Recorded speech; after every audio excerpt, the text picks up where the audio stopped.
In the meantime, we are starting. If just students who are here, if you or otherwise those who are here, if you could just introduce yourself, that would be lovely. Guys, just if you want to just speak your name and which program. Yeah.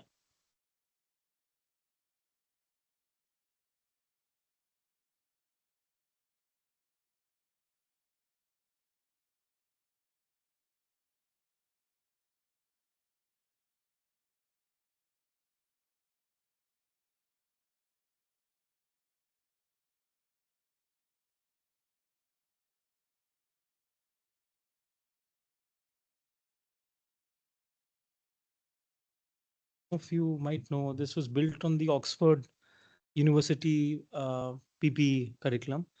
It was one of those first few interdisciplinary programs. So the program is done between liberal arts and the School of Government and Public Policy. Yes. Hi. Shomendra, can you just introduce yourself?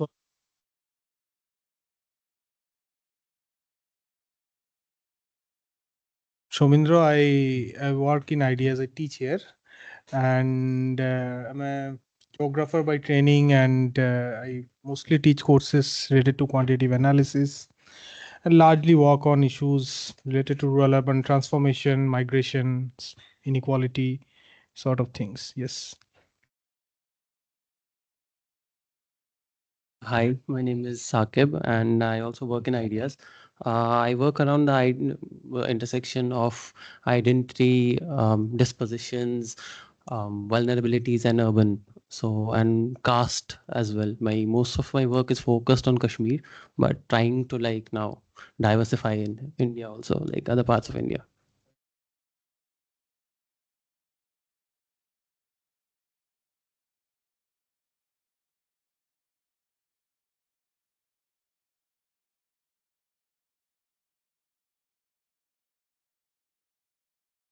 Yeah, I'm Taiba Banu. I'm lecturer at Ideas and I'm trained in sociology. I have done my master's and MPhil from Delhi School of Economics and I did my work on ethnography and comparing it with the mode of writing with the Dalit autobiography particularly. So my supervisor was Sati Deshpande over there. Yeah. Uh, Aditi. Hello, I am Aditi. I work in Ideas. I've recently joined. My background has been in economics, and I am pursuing PhD, like in the final stages. My defense is just pending, so hopefully will be completing that soon. I work in the area of monetary economics and macroeconomics, basically macrofinance. I am Sunil Kaul, and I'm trained as a doctor. Worked in the army for 10 years, but moved out to the rural area last 40 years. Most of it has been spent living and working in rural areas, mainly in Assam, a bit of Rajasthan earlier. Yeah.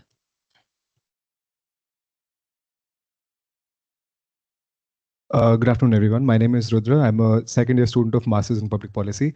My academic and my research interests lie around electoral politics in India.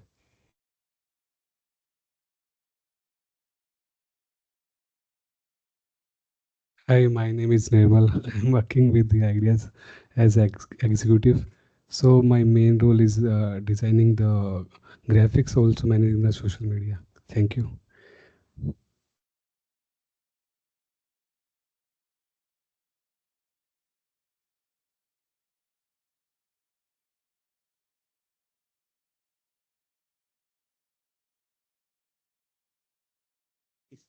Yeah. Good afternoon, everyone. It is my pleasure to welcome all of you to today's session organized by Office of Interdisciplinary Studies, Ideas at OP Jindal University. On behalf of Ideas, I would like to extend my warm welcome to our distinguished speaker, our discussants, our moderator, faculty members, student colleagues, and everyone who has joined us today.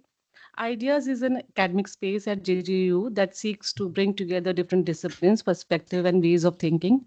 The premise is quite simple but important. Many of the questions that confront us, whether concerning democracy, inequality, development, technology, politics, culture, or society, cannot be adequately understood through the single lens. At Ideas, this commitment to interdisciplinary takes shape through our academic programs, like we are running MSc in Development Practice and MSc in Development Studies, research initiatives, public conversations, workshop, and collaborative engagement like this. Alongside our teaching and academic programs, we also place considerable emphasis on research. Our research concentration, like politics, society, and history, international relation, provide one such space, bringing together scholars around broad and evolving areas of inquiry and encouraging sustained intellectual engagement across disciplinary boundaries. Another important part of this effort is our series of academic and public-facing initiatives through which we try to create spaces for conversation beyond conventional disciplinary boundaries. One such initiative is Samagna, and Professor Dipanshu Mohan has mentioned about Haryana Ki Awaaz, and there are different kind of initiatives which are run through ideas. The word Samagna evokes the idea of coming together and creating harmony through collective engagement. The Samagna series of ideas is envisioned as a space for bringing scholars, practitioners, policymakers, and students together to engage with important contemporary questions through dialogue and discussion. Rather than simply presenting a paper or research finding, the series seeks to encourage conversation between disciplines, between perspectives, and sometimes between positions that may not necessarily agree with one another. And it is in this spirit we have gathered here today for our discussion on hyper-financialization of democracy in India. We are particularly privileged to have with us today Dr. Niranjan Sahoo, who will be presenting his work and sharing his reflection on this important and timely subject. Dr. Niranjan Sahoo is a senior fellow with Observer Research Foundation, Governance and Politics Initiative. With years of expertise in governance and public policy, he now anchors studies and programs on democracy, human rights, federalism, electoral reforms, and cross-cutting issues of exclusion, insurgencies, affirmative action, and inclusion. A recipient of the Asia Fellowship and a former Ratan Tata Fellow, he currently serves as a South Asia member for the Carnegie Rising Democracies Network, where he debates and writes on democracy, foreign policy, human rights, and other related issues. Niranjan has authored 2 books, Politics of Power Sector Reforms in India and Reservation Policy and its Implementation Across Domains in India, an Analytical Review. His 3rd book, Exclusion and Insurgencies in India, is in the pipeline. His latest monograph, Funding India's Democracy, will be published soon. He regularly contributes for academic and current affairs journals, newspaper, think tanks, and blogs, and features on television programs related to his areas of expertise. We are also honored to have Mr. Ashok Lavasa with us. Ashok Lavasa is a retired officer of the 1980 batch of the Indian Administrative Service, belonging to the Haryana cadre. In a career spanning 45 years, he has held the constitutional position of Election Commissioner of India, served as Vice President, Asian Development Bank, Union Finance and Expenditure Secretary, Secretary Environment, Forest and Climate Change, Secretary Civil Aviation, Additional Secretary and Joint Secretary in Ministry of Power, Ministry of Home and Ministry of Finance in the Department of Economic Affairs in Government of India. He served in the state government of Haryana as Principal Secretary, Department of Power, Managing Director, Haryana State Industrial Development Corporation, Haryana Tourism Corporation, Deputy Commissioner Gurgaon and Jind District, and Registrar of the Kurukshetra University. As Election Commissioner of India, he was associated in the conduct of General Election 2019 to the Lok Sabha and the General Election to 17 state assemblies. As Vice President, ADB, Asian Development Bank, he expanded the role of private sector in economic activities in Asia and the Pacific, promoted public-private partnership in infrastructure development and provision of services, and worked for the promotion of climate action, gender balance, and the achievement of sustainable development goals. He has vast experience in policy formation, drafting of legislation, and budget making at national and state level, and in executing public policies and implementation of national and state level programs. He has a varied experience of international negotiations as he led the Indian delegation in COP21 in negotiating the Paris Agreement on Climate Change, the Montreal Protocol on Ozone in Dubai, the International Convention on Desertification in Ankara, and the Convention on Biodiversity in South Korea. He has negotiated several important multilateral loans for India and taken part in several other international fora. He was instrumental in finalizing India's nationally determined contribution submitted to the UNFCCC in 2015. Before joining the government, he worked as a probationary officer in State Bank of India, as well as a lecturer in Delhi University. He holds masters in philosophy, defense and strategic studies, Madras University, masters in business administration, Southern Cross University, Australia, MA English and BA Honors English from Delhi University.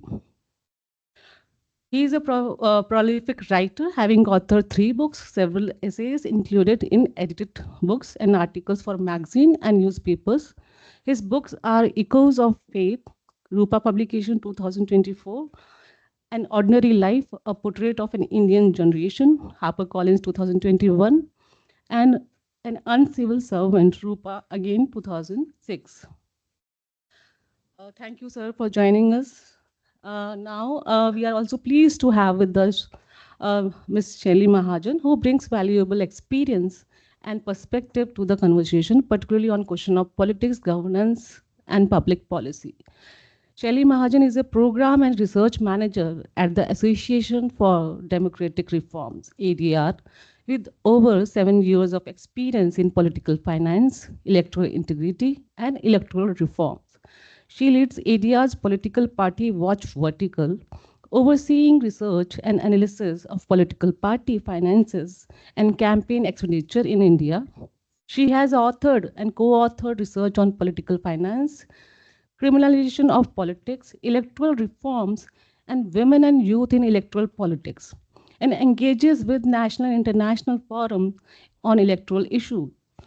She holds a master in politics, international relations from Jawaharlal Nehru University. Prior to ADR, she worked as a researcher at the Indian Institute of Public Administration. Her research interests include political finance, political parties, electoral integrity, election campaigns, electoral reforms, and citizen engagement.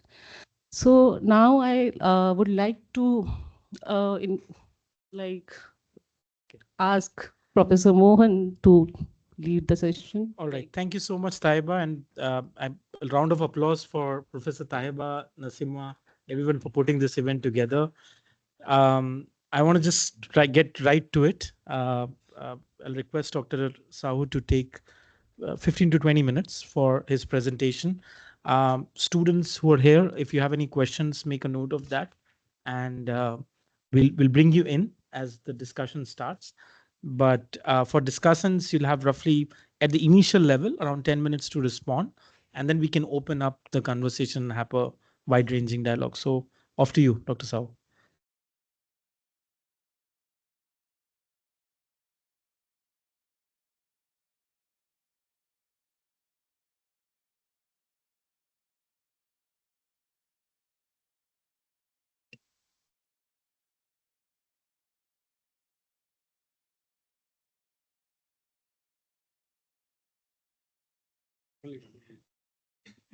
I'm not Vishwaguru.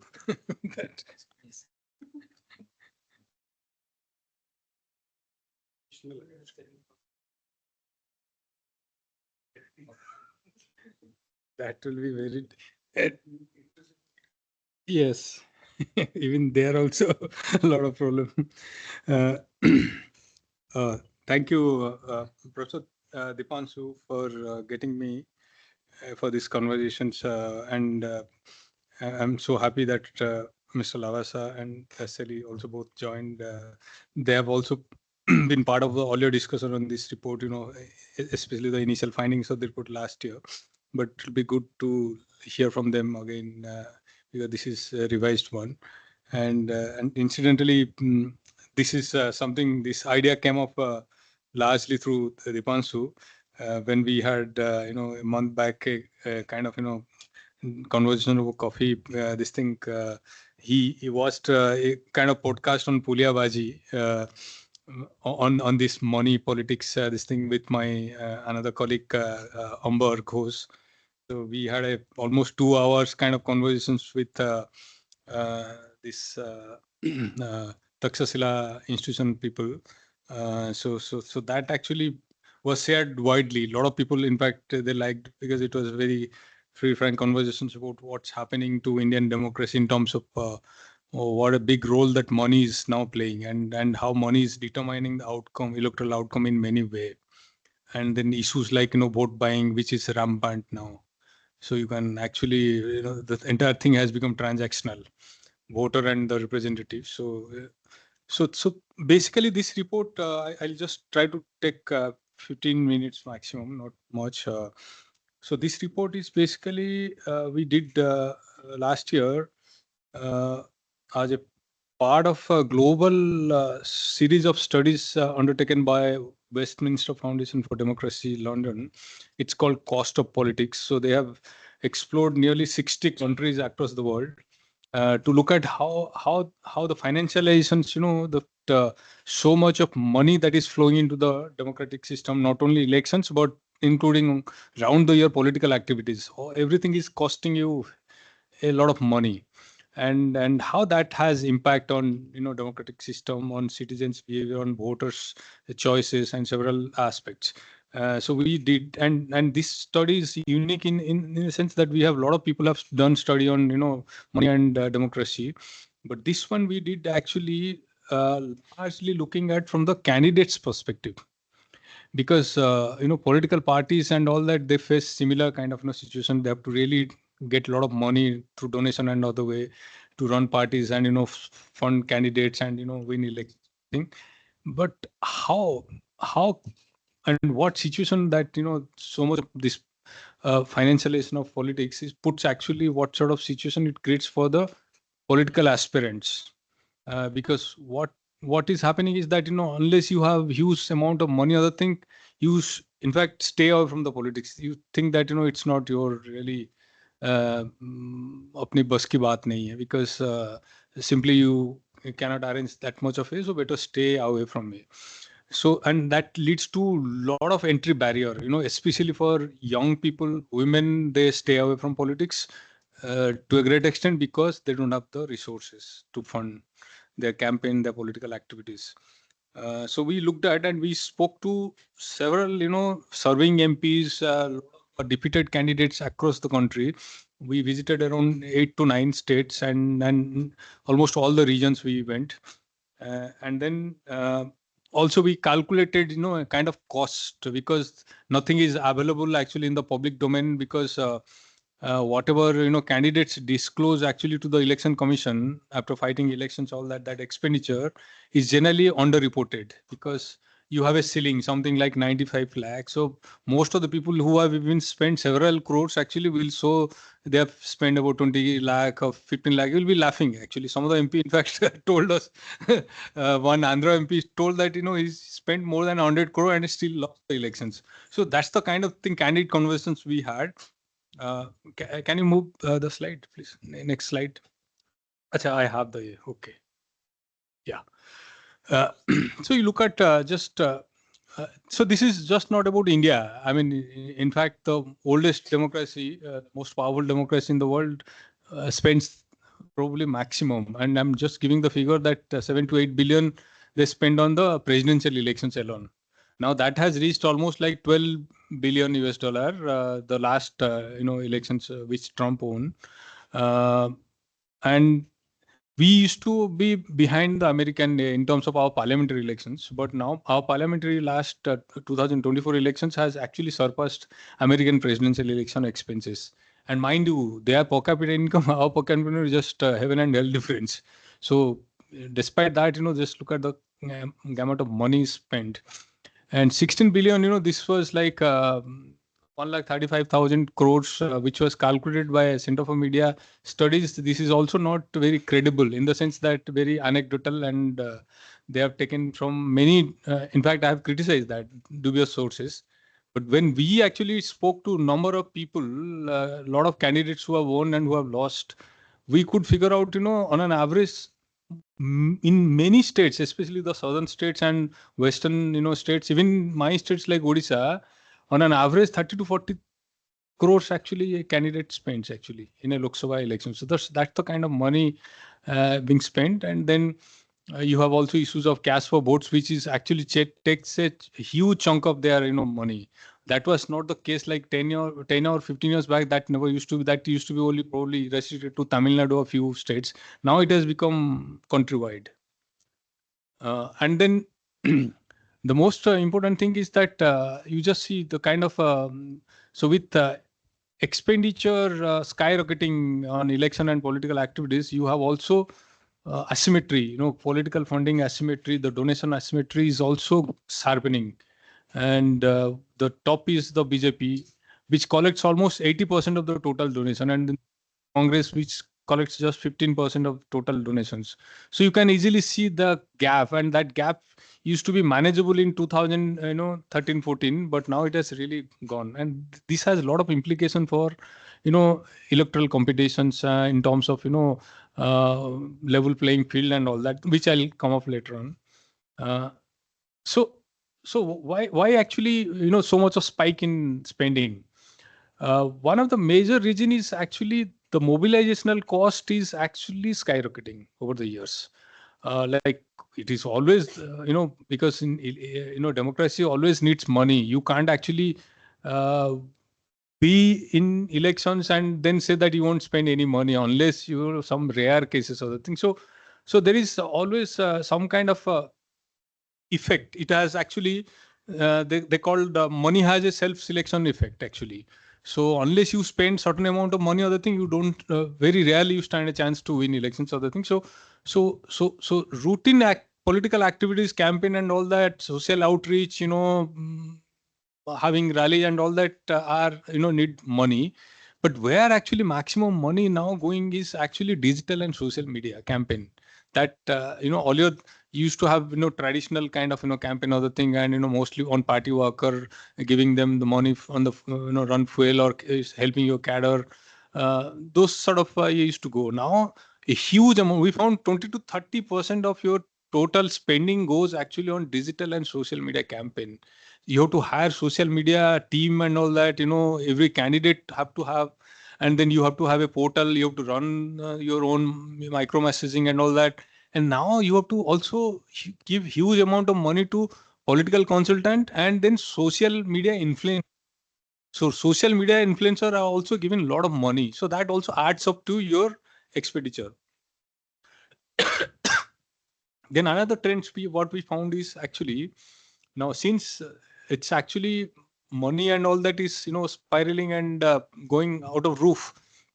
What is happening is actually it is actually leading to what you call the big business, the private money, interested money is also coming in a big way to political activities. And if you see most of the political parties, barring probably the left or some ideological party, don't rely on donation, small donation and all that. So all that they have to catch some big fat corporates or mining baron or real estate magnates or somebody who is in the tech sector. And a lot of parties are now getting also diaspora money, NRI and all that. So if you look at number of regional parties in southern states, their main source is actually diaspora money. So this has led to more and more richer candidates, wealthy candidates getting selected. So if you find actually there is a huge number of people who are actually in the electoral fray are mostly self-financing candidates. So candidates coming with their money bag, or they have arranged the money and all that, or they're the wealthy candidates, so they will. So this is leading to exclusion of a lot of meritorious, candidates who are eligible and been there in the party for several years. So almost we found that 40% cases there is a correlation, wealth and re-elections, and that is actually very, very disturbing trends in a democracy, because this is where actually the real talents and all that are denied an opportunity. So entry barrier is huge. Then this also, the huge rush of money and financialization of electoral politics is also threatening your democratic integrity. And this everyone knows actually. I not have to really explain what crony capitalism, the quid pro quo, what happens if you are borrowing so much of money from business or some interested group and all that, is that you have to also return the favor if you get elected. And if you don't get elected or the thing, you are in debt and you'll be there actually for many years actually waiting. But the worst actually outcome of this is that this vote buying trends, which has become actually rampant and majorly accepted in the larger society, is accepting actually. Earlier people used to say, oh, you took money, 500 rupees or 2000 other thing. That used to be seen as a sort of social age. Now no longer. We spoke to a lot of people in fact, the gated community in places like Pune, we spoke in Varanasi and many other places. People who are actually in very good, well-paid jobs, other things, they said we also demanded 2,000, 3,000. If they are distributing to everyone, why should we? And in the process, what the hell they are actually, in fact, actually delivering to us. So voters have also become strategic and transactional. They said that, this is the only time when you get something from them. So continue. So, but that will have a serious bearing impact on the politics, representative democracy, because this actually breaks the relationship, the kind of you had the trust and moral, kind of bonding you had with your representative is breaking actually. And the worst outcome of it is that, a lot of young women, a lot of young candidates and a lot of candidates who are from the grassroots spent years actually to get a ticket and, fight elections and, move up in the political value chain are actually denied. And we found unless you are actually connected to some political big boss or some godfather is there other thing, especially if you're a woman and if your family support is lacking or you don't have the financial resources, chances are very low that you will make a. And in fact, we found also number of people, because the money spending has gone up so much.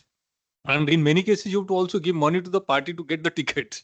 So one cabinet minister who was a cabinet minister in Congress 2009, actually, he told from Andhra Pradesh, he told that he's for last two elections, he's not contesting because he can't get 100, 150 crores. So he's mostly devoting for the party work actually. He was an education minister. I don't want to take name, but that's the kind of situation. And look at the scenario. I mean, women getting elected 13%, 13.6% women, and then the look at it is the number of seats being allocated to them in different constituencies is not really going off in a significant way. And we found nearly 150 seats where there were no women candidates. So just look at the kind of way we are talking about women representation and all sort of things. No party actually really takes them seriously, because winnability and all that other money, this thing also comes into consideration. Now, the key challenges is actually why these things are actually happening. Of course, part of these things is actually structural. The way political parties are actually run and the political parties are actually are not accountable. They are family centric. A lot of them are basically dynastic and this yes and there is no actually sense of any kind of internal democracy within the political parties. So in a sense, actually, you simply don't know how candidates are selected. Quite often, actually, that's the reason why you see after the selection process, I think a lot of candidates come protest. There's so much of violence happens, and a lot of candidates go to switch over to other party, and all that's very common phenomena. That's the reason, because political parties are run like family shops. Very little transparency, very little internal democracy, other thing, and then many other provisions like anti-defection law and all other things also in many way makes party bosses as the chief way, and they will determine everything. So this is one major reason is the political party, the way they are functioning. And then you have actually issues like enforcement. This is where I think we recommended the major issue that you have to handle is that how you really enforce, because in terms of political finance regulation or the thing, we have laws actually. It's not that we are lacking. Of course, there are loopholes like, for instance, you have a ceiling for candidate spending, but you have no ceiling for the political party. So that creates a loophole of the thing. But even if political candidates who are actually spending other thing, do we have the audit? No audit happens actually. So in a sense, what's the point of having that ceiling, that beyond this you can't spend when there is zero enforcement? That only encourages people to violate the law or the thing. And then political party have to be also democratized and reformed, because political party, unfortunately, even there is no mention of political party in our constitutions. That's the tragedy. Yeah. So there are associations, there are registration, all other things. Many things have to be addressed, and there are regular elections. In terms of internal democracy, many things have to actually be institutionalized. Then only you can actually force some amount of transparency and internal governance from them. Because end of the day, in democracy, political parties are the one who actually run the show, because they are the one who will win the elections and form the government. So, but if they remain completely unreformed and many things are not addressed, then how much we do the chest beating about reforms, will not happen actually. And the third thing we thought actually, because I showed you the one day, look at the kind of asymmetry that between donation actually of different political parties, and just one ruling party captures 80% of your total donations of the thing. That actually, that level playing field vitiates the environment.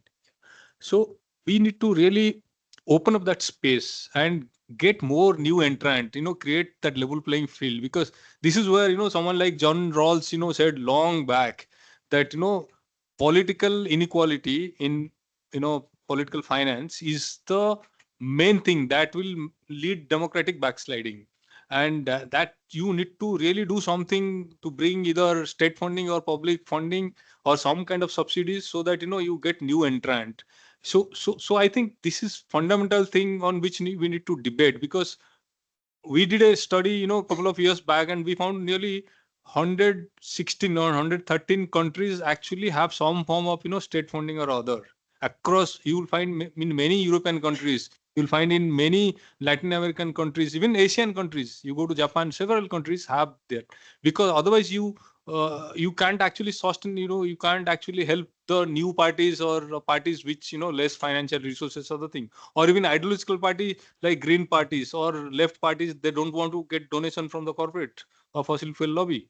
So in a sense, how do they sustain actually? So that also is something probably we need to think, to bridge that sort of asymmetry between, the ruling party as well as the other party. And then finally, we also, at the time of, when vote buying is becoming rampant, acceptable, all that, and people are happy with, whatever quid pro quo is happening, money exchanges, and then this koji, kind of a between corporates and as well as the politicians going on, openly. I think that needs, some kind of, voter sensitizations. Voter education is fundamental. Unless that happens, we have no way we can, because the where you need to build that pressure from the civil society. And look at this one cockroach movement, how much it has done to open up that space. And so much of so many issues which were actually kept aside are now being debated. So I think that you need a lot actually citizenry and with civic education, and they need to really value the worth of democracy. Without that, actually, we will have democracy, uh, probably procedural democracy, but no substantive democracy. I'll stop here.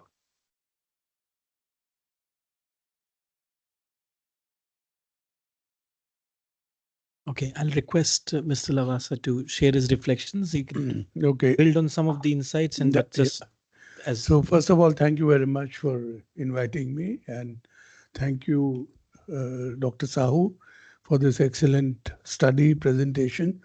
As he mentioned that early last year, when this work was done, we had a seminar in which I had the opportunity to participate. So this study is quite insightful, very analytical. At the same time, I think it just reconfirms the impressions that people have, but he has been able to do it on the basis of data and interviews and first-hand experiences that he has gathered. Now, I think there are a few fundamental things which we need to understand. I'm not sure whether we have the answers to how these issues will be tackled or addressed. Now, the central thing about electoral democracy is the exercise of free choice by the electors, voters. And as far as the representatives or the contestants are concerned, for them the issue is how do you influence that choice, which is supposed to be free. So I think in this interaction,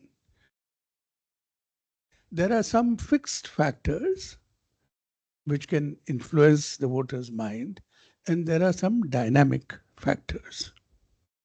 So the fixed factors we know, and it's not that the fixed factors don't have a role. I think they have a very significant role.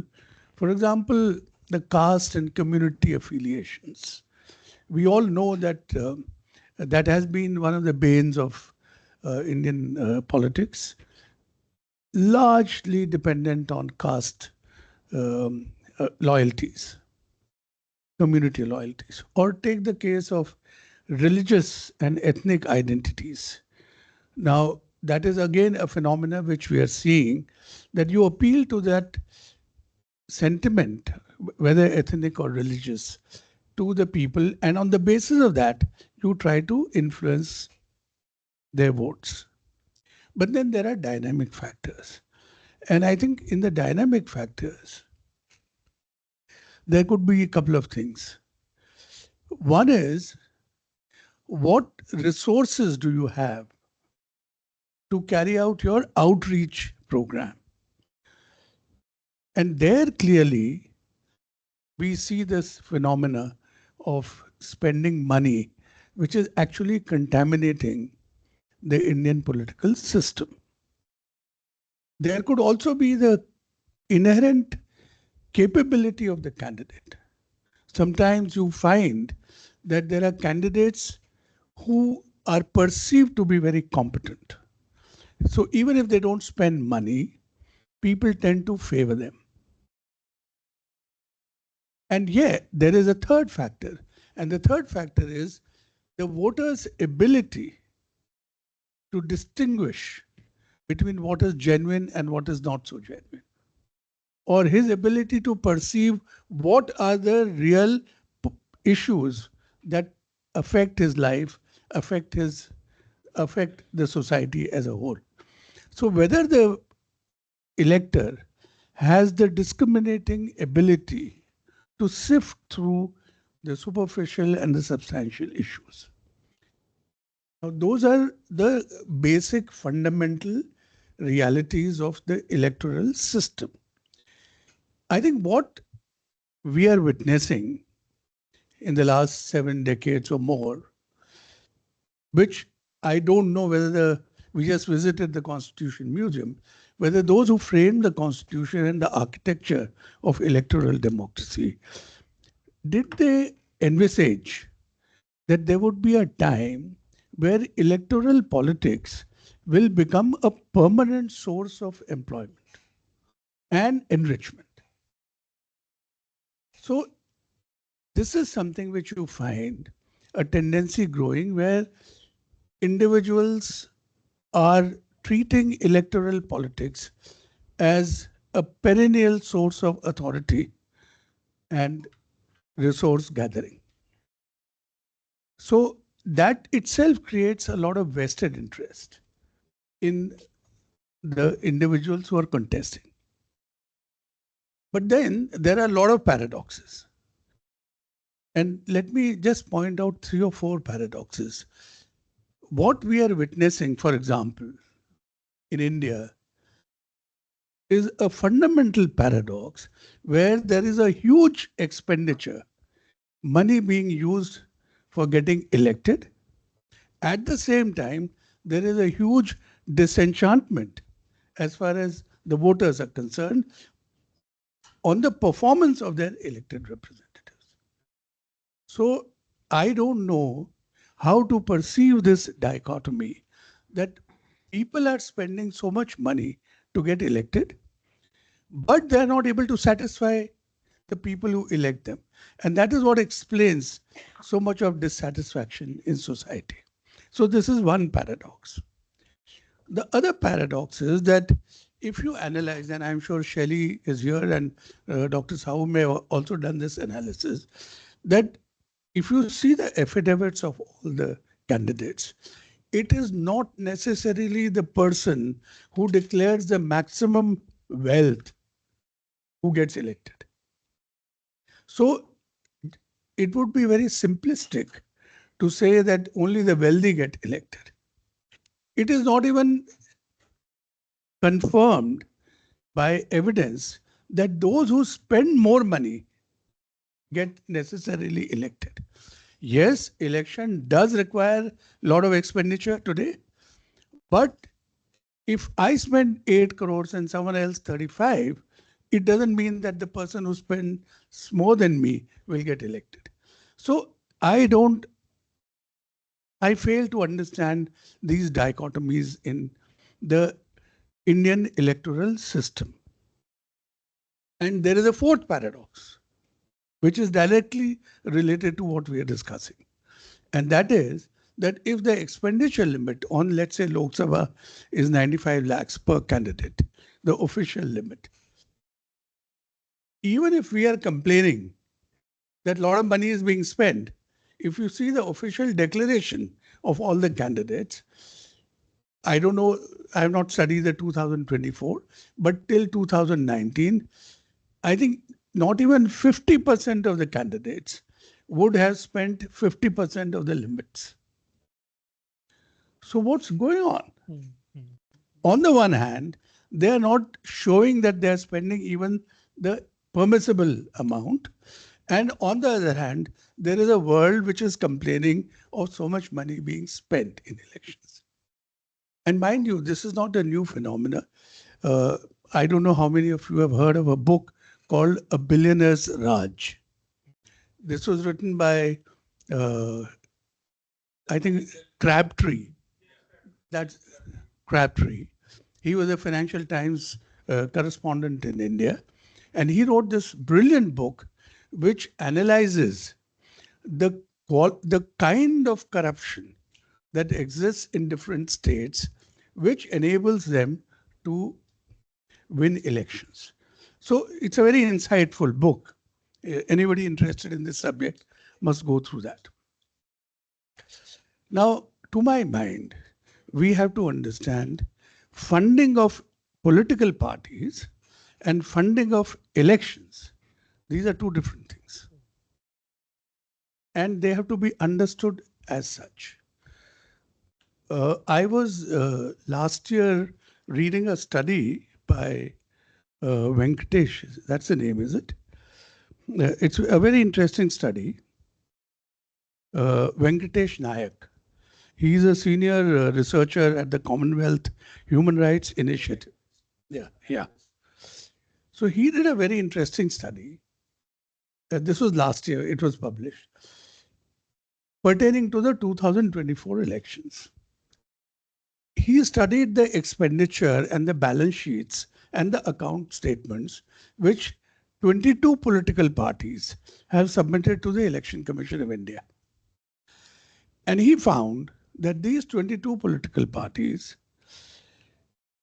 they had spent together, as per their declared statements, 3,861 crore rupees in the 2024 elections.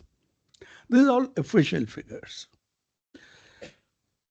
Out of this expenditure, almost 50% was spent by one party.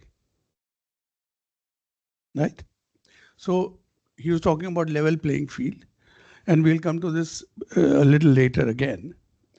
So that expenditure by the political party, one party, which spent over 1,700 crore rupees in 2024, amounted to spending about 4 crores per candidate, which they had fielded. That fielded some 400 and some candidates.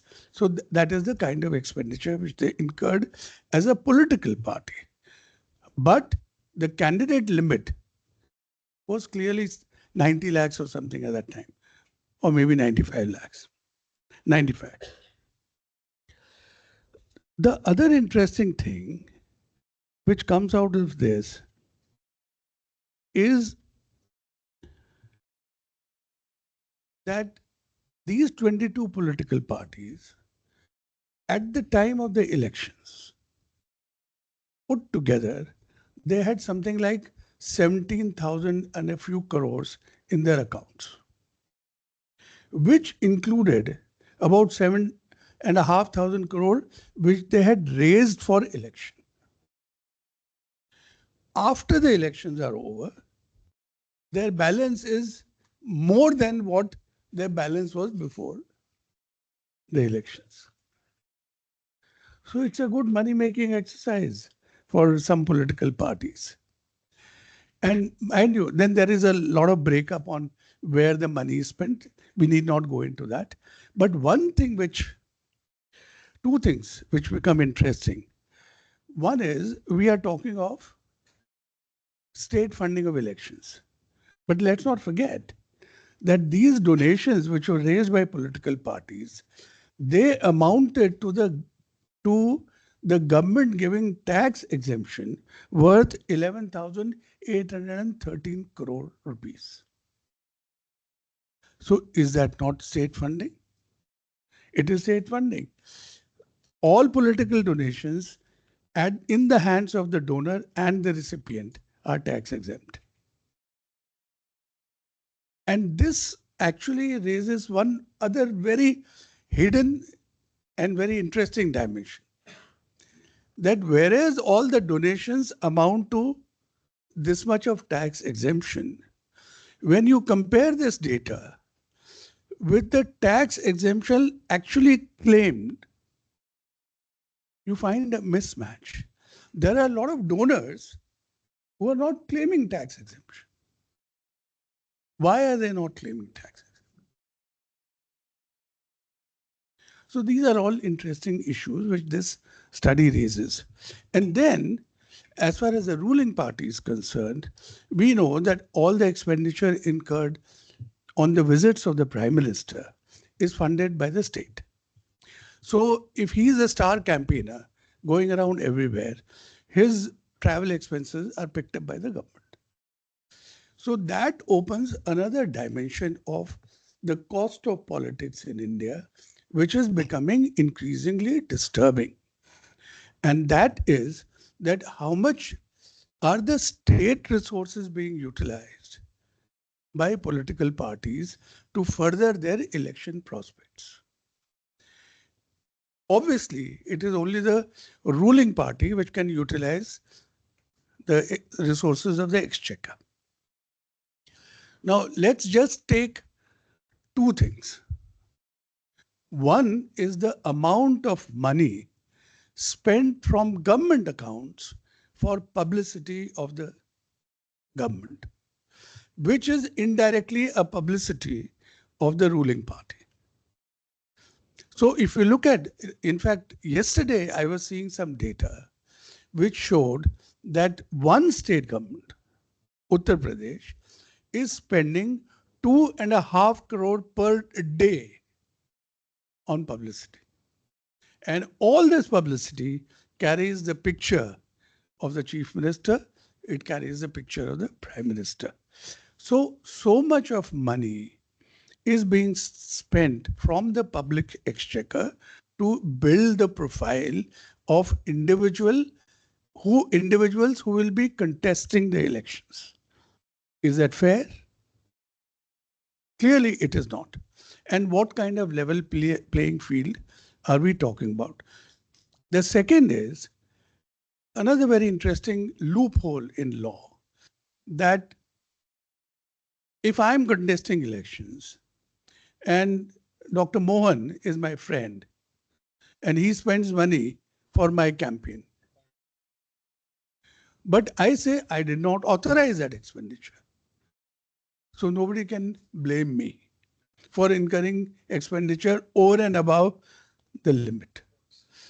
So a lot of proxy expenditure is incurred by people, and or there are now media houses who will not carry advertisements, but they will carry stories in your favor, which are in the nature of advertisements. So this is all this surrogate publicity. We now know films are being made to boost candidates' prospects, political parties' prospects. Now, how are we going to restrict all this is a big challenge. Then there are some other issues which have become very rampant and bothersome of late. And that is what the Prime Minister called the Revdi culture. How do you explain that just before the elections are announced, you say that I'll give 10,000 rupees to every woman, I'll do this, I'll do that. Now you have another UP Chief Minister who says I'll give 50,000 rupees to every woman. So on the one hand, you have candidates spending money, you have friends who are spending money, you have the state exchequer that is spending money, and then there is a final black box of black money, which nobody accounts for. According to the figure quoted by Dr. Sahoo in his report, which is attributed to the Center of Media Studies, 1,35,000 crore is their estimate of the amount of black money spent in the 2024 general elections. I think if somebody does a maths, it comes to something like 230 crore per constituency. Black money. We don't know whether it is right or wrong. But the fact is that so much money is, we see that so much money is being spent. Now, clearly, if somebody thinks that it is only during the elections that you can put a lid on black money, it is being unrealistic, because this flow of expenditure is a natural flow which is part of your economy, and people will spend this money. Now, the final point that I want to make is, already Dr. Sahoo has said that there is no limit on the expenditure incurred by political parties, although this reform has been suggested by the Election Commission and many others for a long, long time. But I think political parties clearly don't want this kind of a cap on them. But the interesting aside to this would be that, for example, Election Commission suggested that a political party should be allowed to spend 50% of the limit which is on the candidate. So the limit is 95 lakhs, half of that political party can spend. So today, if a political party fields all 542 or 43 candidates, it may be required to spend, what is the maths you can do? The Bharatiya Janata Party, it has more than 10,000 crores in their accounts officially. Even if you earn a simple interest on that, you will be able to find money to fund the entire expenditure if there is a cap. So already there is a lot of level playing field which has been cleared. The final point on this is, which is fundamental to the Indian electoral system, and that has to do with the legal entity of political parties in India. Whether a political party is a trust, whether it is a society, whether it's a company, whether it's a not-for-profit company, what is that entity? Nobody knows. Nobody is interested in defining the nature, the legal nature of a political party. So you have a situation in which there is an amorphous entity called a political party, which is enjoying tax benefit from the state, and the people who are contributing to that are enjoying tax benefit. And nobody is interested in defining what a political party is. Even though they submit audited accounts to the Election Commission of India every year, but there has been a demand that the accounts of political parties should be audited by either the CAG or by auditors nominated by CAG. But again, political parties are not interested in this. The proof of that, for example, is that in 2013, the Central Election Information Commissioner, in a ruling, described political parties as public authorities subject to the Right to Information Act. It has been 13 years. No political party, no regulatory agency is either interested or capable or has the courage to enforce that order. Nobody. So, you are an academic institution. Please do an analysis of the political election manifestos of all political parties since 1951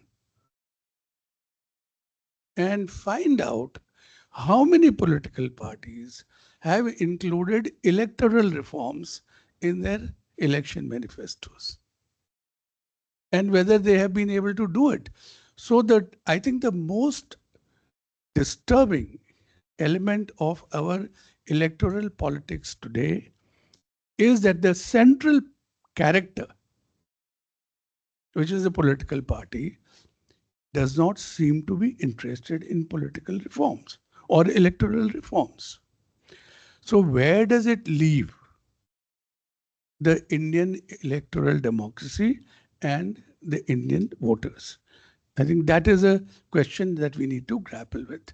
Thank you.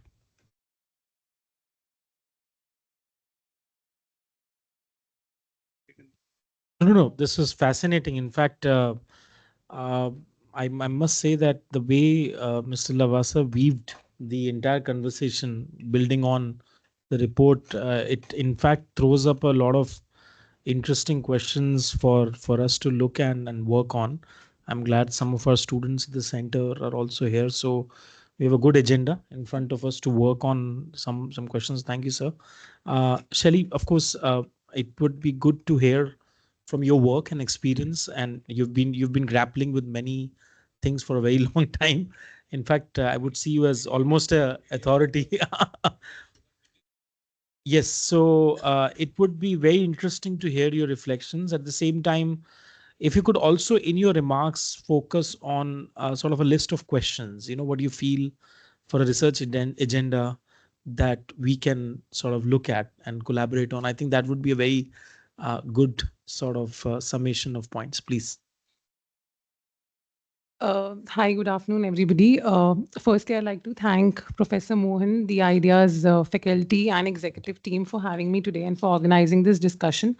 For me to be sharing this panel with Mr. Lavasa and Dr. Sahoo is an absolute honor because these are two people I greatly admire and value for the work that they have done in this field. So it's an absolute honor for me to be here and talking to all of you today. My discussion is largely going to be around the report. I'm going to be looking at the major contributions that the report makes and how it also opens up a larger scope for a lot of other research that can be done. And through that, I'm also going to be talking about the work we've done at ADR and what also needs to be looked at. I think I'd really like to commend Dr. Sahoo and Amber Kumar Ghosh for actually working on something which has largely been overlooked. Because primarily the focus has always been about cost of elections and not cost of politics. So that kind of changes the unit of analysis.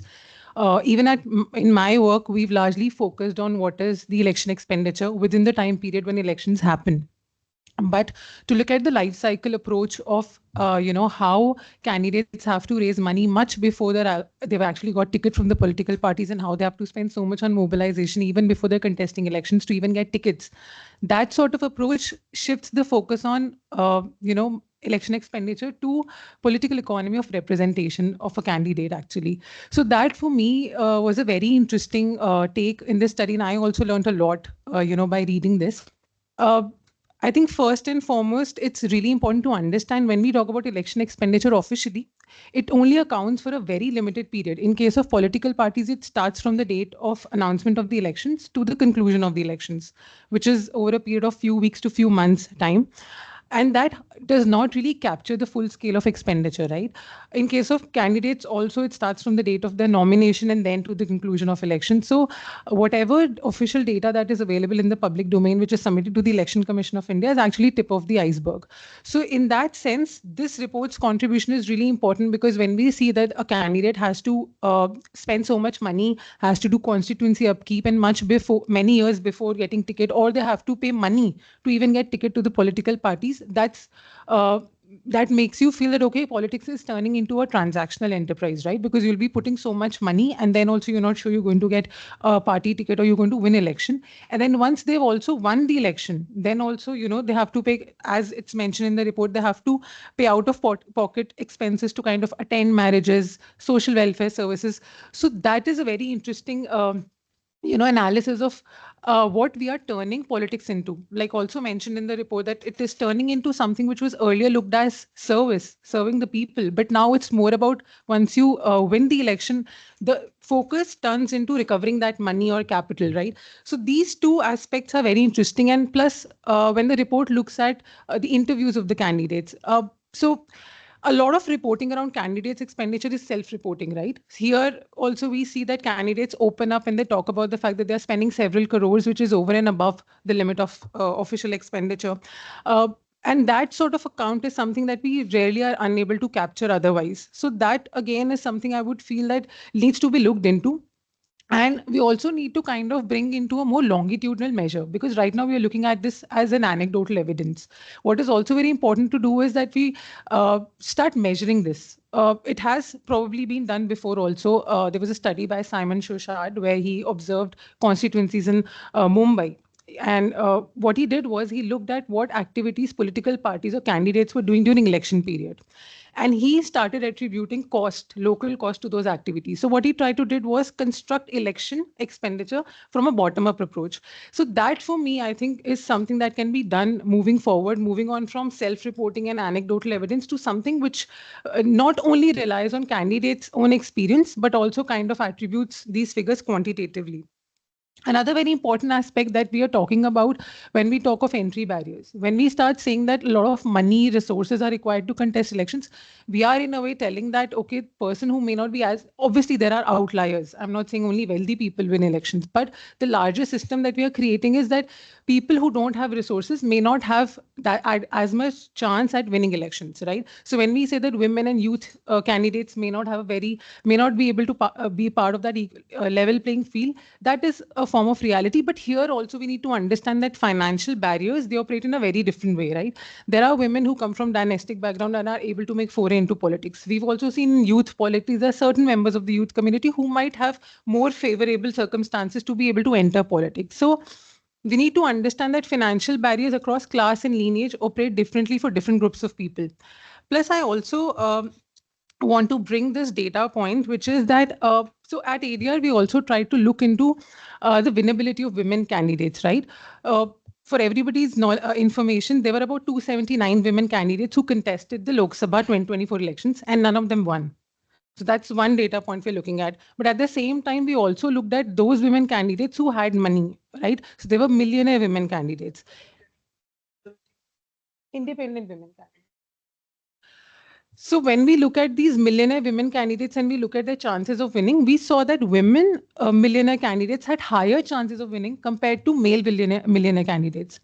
So what we're actually talking about is that if women have the resources and financial support, if the parties provide them with that, or there are capacity building which is done at the stage of the parties, then they have a probable chance of winning election. Plus, another point that I want to bring is that when we talk about Self-financing. So we are looking at two stages, right?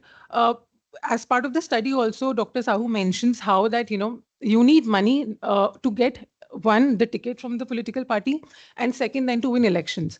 So this also points out toward organizational failure, right? Because what happens is that there are few people in a political party, those elites, who decide who gets ticket. And this happens at a very late stage, much later, I mean, right before the election. So one reason why we are saying that there is need for self-financing is because if the donors don't even know that this particular candidate get a ticket, they may not want to fund the candidate, right? So that's also one reason why candidates are unable to raise money till the time there is a surety that they're going to get tickets. So they have to rely on money from their own pockets. The second aspect is when you look at policy making in India, it's the political parties which have all the control. It's not the individual candidate. So from that perspective, also for any donor who's a business person, if they realize that okay, the individual candidate does not have much control over the policy making which is going to come, then the interest lies in giving money to the political party. So that is how the system is functioning right now. So this organizational failure and this lack of transparency in nomination, how few people actually get to decide who needs to get ticket, this is also something that needs to be fixed. uh, One very important part where the study talks about the nexus of business and politics. This is something that we've been seeing over the years, right? Initially, we used to say that political parties and candidates get money or funds from businesses. And now what has really happened is that businessmen are themselves contesting elections. Many studies have said that there is this vertical integration which is happening because now businessmen realize that, okay, we need to cut the middlemen, which is the politicians in this case, and we can just contest elections on our own. A very good example of this is in the recent elections we had Lottery King Santiago Martin, right? Contest three of their family members. He's a very big gaming, industrialist, and three of his family members actually contested elections from three different political parties, and all of them won. So you can just imagine, what is actually happening in terms of how big money is seeping into election. And theirs was also one of the companies that paid money to all ruling parties through electoral bonds. And obviously, this is part of the public data set which became available after Supreme Court's judgment. So clearly, we can see it's not just big money. Now you have real estate, mining, construction, all these companies coming in and contesting elections.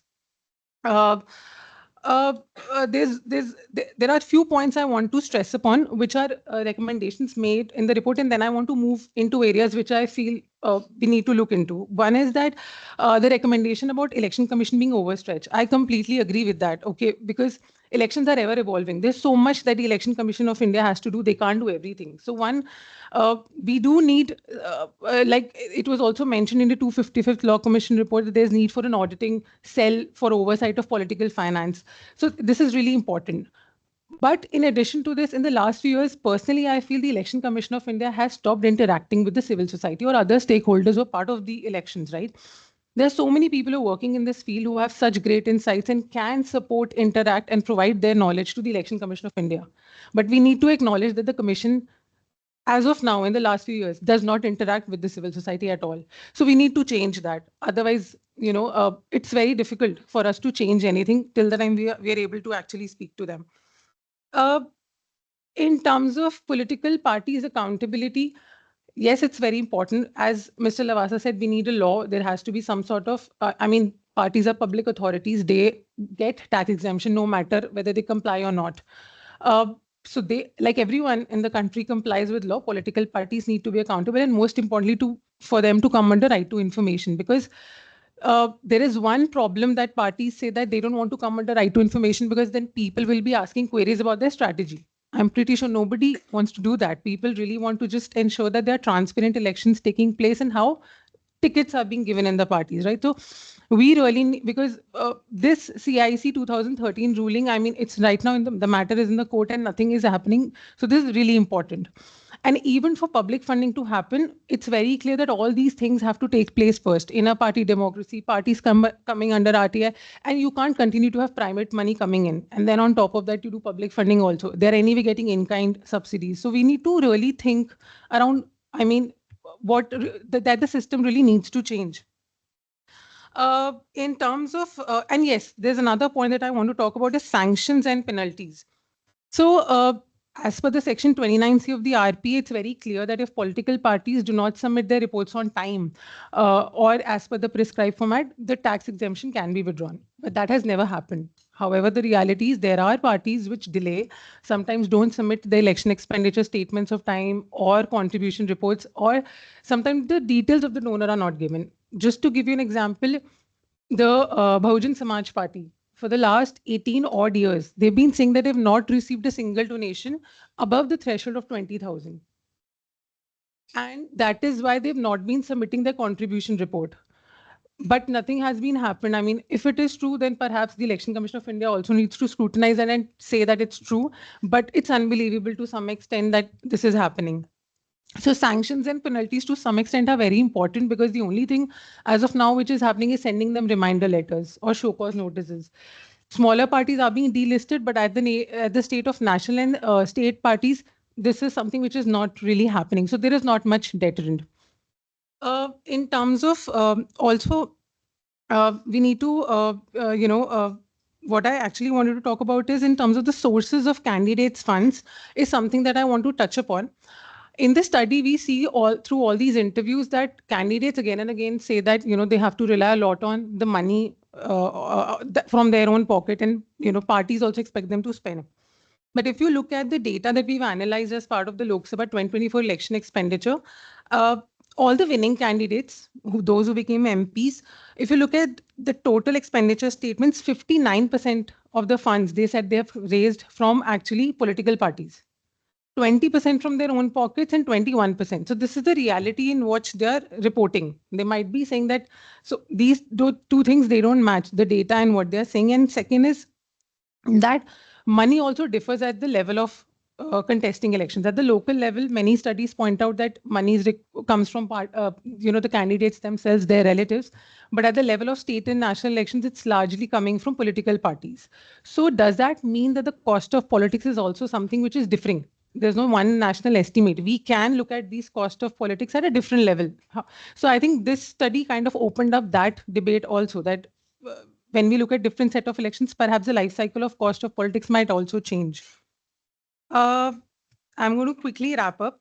Two more points which I want to mention. One is the aspect of criminality. When we talk about money and politics, we also need to understand that it does not only result in businesses coming into elections, it also creates a market of criminality, because I'm not saying that everybody who's rich might have criminal antecedents, but it does create a scope for those candidates who have criminal antecedents to because these people who are able to bend the law, these are the people who are also seen as winnable by voters. If you look at the voter behavior studies, voters feel that any candidate who has money and muscle is somebody who can get the work done, is seen as a Robin Hood figure.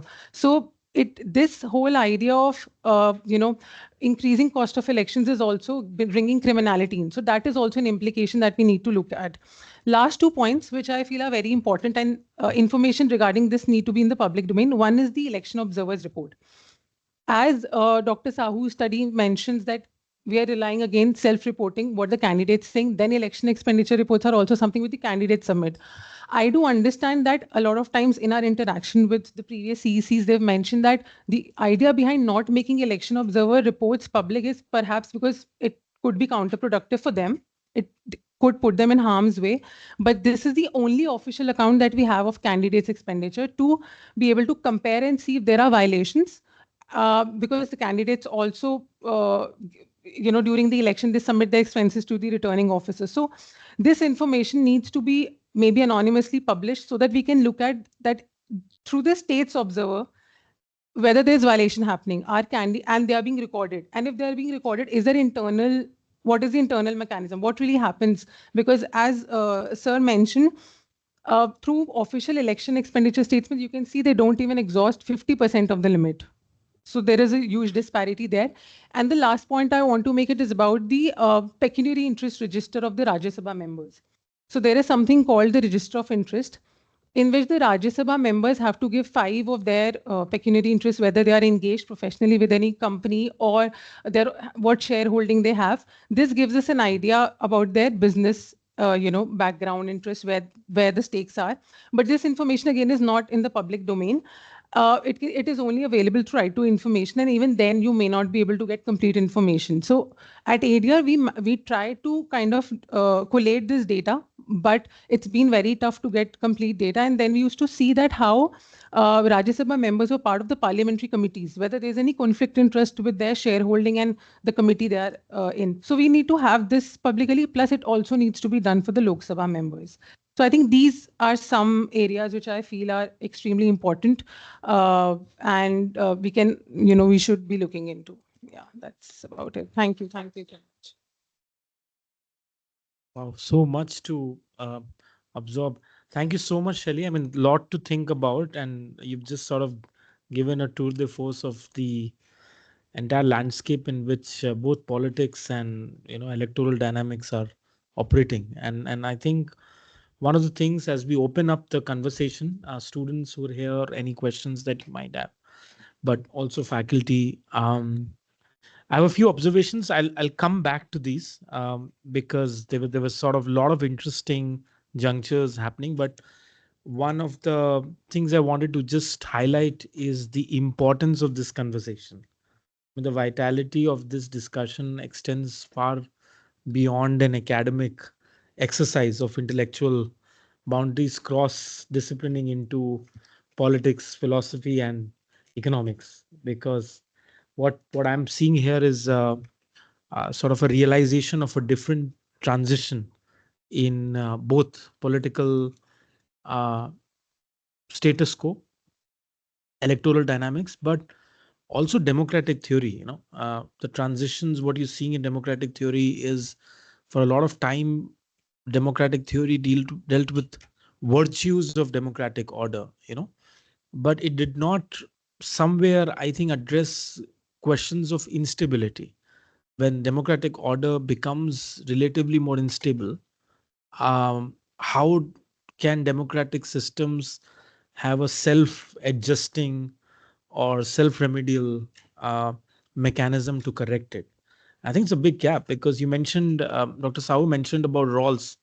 I want to just mention for students here, particularly students of the PP, and you will look at roles and you will understand roles but some of the things that Rawls mentioned about the citizenry importance of invoking a natural duty of justice.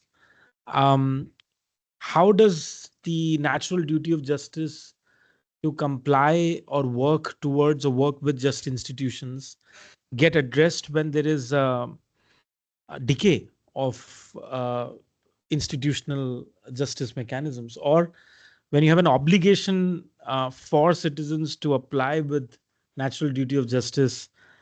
How does the citizenry comply when the institutional mechanism or the legal mechanism is weaponized against itself? And I think this is a very interesting juncture. We are seeing already the practical realization of it. I think there's a very little theoretical interface of understanding this, and very few people are doing this. So, I mean, thank you so much, not just for the work, but I think the kind of questions it is raising for scholars across disciplines to address the issues in hand. I want to just open this up. I would like and request anyone, if you have any questions, reflections, to put it out there. At the same time, just try at this. We have some time. I think we have around 10 minutes that we can uh, extend this by. Yeah. And at the same time, I would just come back to our dialogue of what we can do with this conversation. I have a few things in mind, but Sakib, do you want to just start maybe dialogue? Yes. Thank you everyone, Dr. Niranjan, Mr. Ashok, and Ms.Shelly for this wonderful comments. I've not read the book or the report, but yeah, there are certain things that I wanted to discuss because I have had a privilege of working with the election financial observers in Kashmir, and I also have had a privilege of reading one of the reports and the candidates' financial reports at that time. But one thing I wanted to mention here is that this rising cost of elections, I feel it's kind of deepening the socio political margins that are there in the society.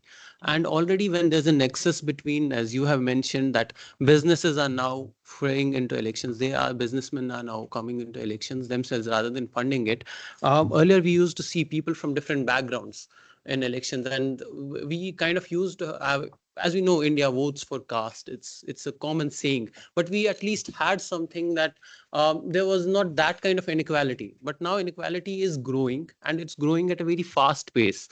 And how do you feel, and how dangerous it will be for the minority groups as well as the caste and tribal groups?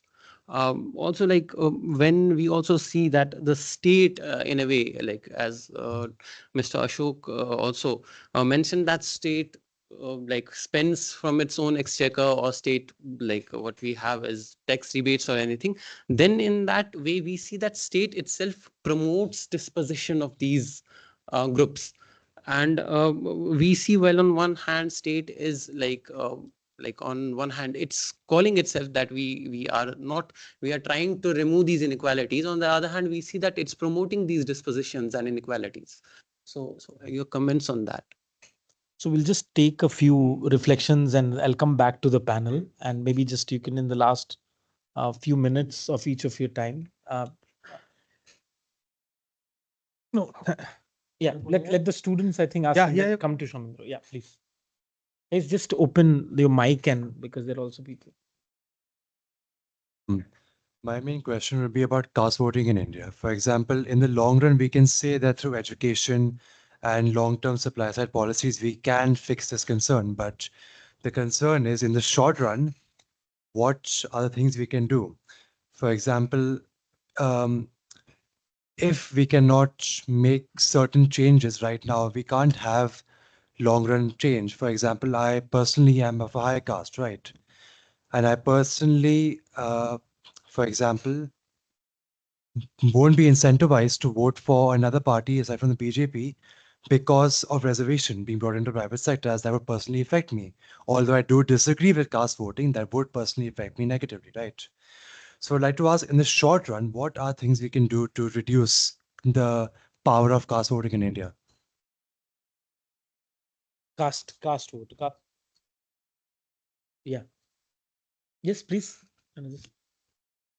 Just introduce. Oh, I think you yeah. already mentioned your name. Just Yes. First of all, thank you, Ms.Shelly and Mr. Lavasa, for your words. I have two quick questions, if I may. Am I allowed to ask two? yeah, of course. All right, perfect. First one is, how do we establish guardrails to prevent such enormous amounts of money spent in elections? Because a lot of what we're talking about right now is, one way to put it is, under the table expenses that are being conducted by the candidates. And second, what I see is literacy. Voter literacy here is the catalyst in this entire process, because eventually the voters are, the ones that are at the receiving end of such cash benefits, and then they are expected to vote. And then that's also not a free, not a guarantee that, once they have received the cash, they will vote for you. So in that sense, I think literacy is at the epitome of this entire process. How do we ensure what we call the jagrukta of the voters? How do we ensure that uh, does take place, and how do we ensure that the electorate of this country is in fact aware of their rights, and how are they expected to behave in these elections? Thank you.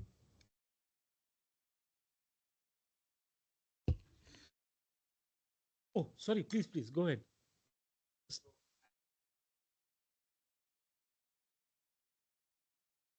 Yeah, just speak in the mic. Yeah, please. It was with regard to the 2018 electoral bond scheme, that what could be some of the legitimate reasons for protecting the identity of political donors, and also that what were some of the initial concerns that the election commission had with regard to this scheme.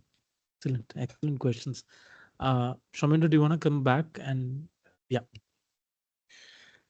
Also, it's quite fascinating. Election economy is something personally fascinates me a lot. One kind of, I think, structural sort of comment, not really comment, I think would be good contribution. You talked about a lot about the data issue around this space, right?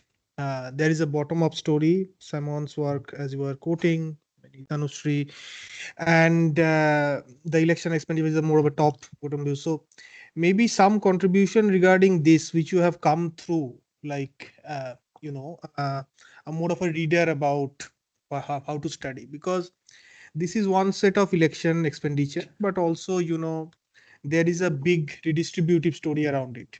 Elections feed into transport sector, elections feed into communication sector. A lot of money is going and people getting out of that. That's the other volume of the story, not necessarily related to this, but something that we should talk about. So a good primer about this could be a very useful contribution from ADR maybe. uh, 2 3 interesting things that actually comes out of this. One essential question that you're talking about is the power of the monetary voting, and then the power of the identity voting. Now I was and exactly what you said, sir, it's a kind of a paradox, given we have reservations in political constituencies, right? How does the interplay across the ideological voting, the reservations, it's a very strong instrument and one of the most cornerstones of Indian democracy that has many positive effects on policy. But again, that how, if you report, I'm sure there are works, but you can talk more about if you have analyzed this sort of expenditures by reserved, unreserved constituencies, how it, because since you are talking a lot about how all of these are disenfranchising also a certain sections of voters. You have shown the gender lens. Uh, we still don't have gender reservations, but again, maybe at the panchayat level or somewhere that can be done. But it would help us to understand this in a much better way, that how monetary election or electoral power works at the different cleavages of ideological and caste-based divisions are present, right? If we look at reserved constituencies vis-a-vis unreserved constituencies, nature of candidates, because I think the interplay between these two is important. I mean, not always giving a ticket to a person who can raise money works, and parties play a kind of a balanced game between ethnic identity and this. So more this thing on that, and that leads to the second sort of questions where we talk about, and this is all the more important because I think you, Shelly, talked about policy making between the parties and policy making between individuals. So that provokes me to understand that if parties are the main persons, main entities who are doing policy making, then why they have to also think about this individual coming forth and contesting themselves? They can just take the money from these individuals. You see that more rent-thick sectors are coming into politics, that you are saying, right? At the same time, people who are leading those rent-thick sectors, who are passive donors before, now become more into active politics. So what is the magnet here? What is the pull factor here, right? If policy making is at the end of the day controlled by parties, then what are the factors that actually getting this in? What is a watershed that's just lead to this change over time? So that is another second question. And the third, I think one most important agenda would be the level of elections and looking at that, because that would help to look across both the top down, the policy making, and the bottom end structure of the end. Because a lot of the stories that works at the ground level, right? When you work through elections and their expenditures, we can of course better look at tracking of local elections or even AC level elections, how money is been spent, right? And how it actually works in terms of how the MP lads and MLA lads been spent in different kinds of constituencies. There a correlation between the two. I was again coming back to that broader idea of, like, a person providing money, party gives him ticket, but what's going back again to the level, because political capital is something that cannot just be generated capital. It also needs money plus X. So when a person who's coming to this specter through the monetary power, party is doing also to surviving. And at different levels, how the parties are channelizing that sort of resources and linking it back to the welfare spectrum. It's a larger research agenda. Not one question is there, but something that actually helps to, combine the bottom-up story of finances, but at the same time also link the question of policy making, these new candidates, and the social story together. I think, yeah, that's all. Okay, and just in the interest of time, Taiba, sorry, you were saying Yeah, something. I wanted to ask one question. Yeah. So I just wanted to request the panel, are you okay if we can take a few more just questions and give last 5 minutes each to each one of you? Yes. So Taiba, please. So I was thinking about the unofficial, like the money which is there, like what we are seeing today. Like how should we understand the money and resources that exist in the wider ecosystem around political parties, like in the form of religion, institution, RSS. Even I don't know if we can think about PM fund cares that because there is no audit going on, and that how particularly BJP party uses those institutions, and also how they do the religious politics. So where do you see that kind of a like relationship of these parties with the money? And also I wanted to, if you can comment on that, about CJP, that even if you have money, and during this time when we see that BJP is spending so much of the money on social media to change the narrative, but at the same time there are people who are so passionate right now and feeling about it, they themselves are like creating these reels against these BJP related narrative, which is like again changing the narrative without getting any money in most of the cases. Of what I feel that yeah. Okay, Dr. Call, sorry, you wanted to share some thoughts. Just you can open your mic. Yeah. Knowing that FCRA was like disapplied from backdate 1976 for all the parties, it meant that all of them are not into reforms at all, and they want to hide the past also. So I'm just thinking of, I've been very close to politicians, friends, and people whom I've traveled, for many, and I would know exactly what's happening. Right. And so one, what Shelly was saying, that, maybe the whole politics has to be done. But I think political expenses, I have seen it from very close, that including like if a political party has, the chief wants a meeting, say after 10 days for something, the bureaucrats won't pass it. So they will even spend from the political party for a public event, which is maybe on education or health or whatever. So sometimes this becomes a necessity for them just to, bypass the bureaucracy. Also, I would one or two things, how they spend, which probably hasn't come or is not talked about. One is this digital army. So very often, and I was talking to these chiefs of the digital army on how they get funded and whatnot. So one was the police intelligence funds to counter narratives against the government.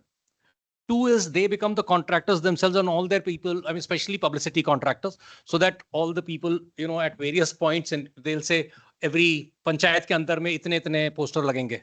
So it's the same people who are the repeat digital, who tweet again, retweet. So the same people who get government contracts for doing this, and or political party contracts, for doing the digital thing. So third, I think, I've just been thinking all the time. One is, when you mentioned that, how do you register them? And I've always wondered, why not make it direct? Anyway, these are business houses now. So why not force them to become corporate, entities who will have to get audited and whatnot. And I think generally, even in NGOs, we find that, when people register as a Section 8 company, they tend to have better governance. But I think, another thing is that this electoral, we believe that everybody has to have electioneering kind of expenses and whatnot. What if we ban, any private electioneering expense the moment elections are announced? Only state will give like a biodata of everybody or whatever, whichever you, but don't allow that. So will that make a difference? Last, I would just like to say, 2004, I remember the India Today report, where I think, not sure exactly of the amount, but 38 or 40 Reliance directors had come into the Lok Sabha, not as Rajya Sabha companies, this thing, so So that was the type of funding at that time, that nobody would put up their candidates against these people, and they were from various political parties, and they would be members of standing committees on petroleum, on textiles and whatnot. So that was the way to do it. Today, I don't find the data on that, if I look at Reliance directors or maybe Adani's directors in the parliament. So that data is also, so seems that, I think all of us got tired of it. And so, I mean, grateful that you have brought this out. But I think, how do you move ahead? I mean, do we move petitions to the Supreme Court or what? Because Election Commission will not probably act at this moment. So, I mean, or even Supreme Court doesn't seem to be, but I'm just saying, so what do we do? I mean, we can just keep talking, but we have this on the agenda for a long time, and we have many investigative reports, we have all this, but how do we move forward? I mean, sorry. Okay, so just I would request each of the panelists maybe roughly to take 5 minutes each and respond. We'll start with Shelly first in just a reverse order. Yeah, I think, yeah, please.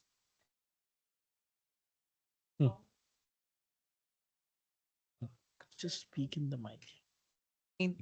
Get the political class to actually, because a lot of electoral reforms have actually come from judicial intervention or civil society bringing attention to these matters, and a lot of it is lying pending at the end of the parliament. So I don't know what the answer to that is, but yeah, I want to go through certain questions. So there was this question about responsibility, like what should we do? I think, and voter literacy and all of that. So I think this responsibility lies with everybody. Actually, a lot of conversation happens around that. Okay, voters need to do this. Voters need to straighten up, and they need to have not take money. But we need to also realize that at the end of the day, what is it that we are supplying to the voters?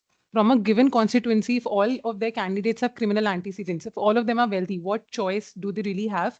And at the same time, we also need to understand, like Mr. Sahoo mentioned, there is a crisis of public delivery system, right? And so voters only get once in these 5 years when all the focus is on the voter, and they can get some accountability or something out of the system.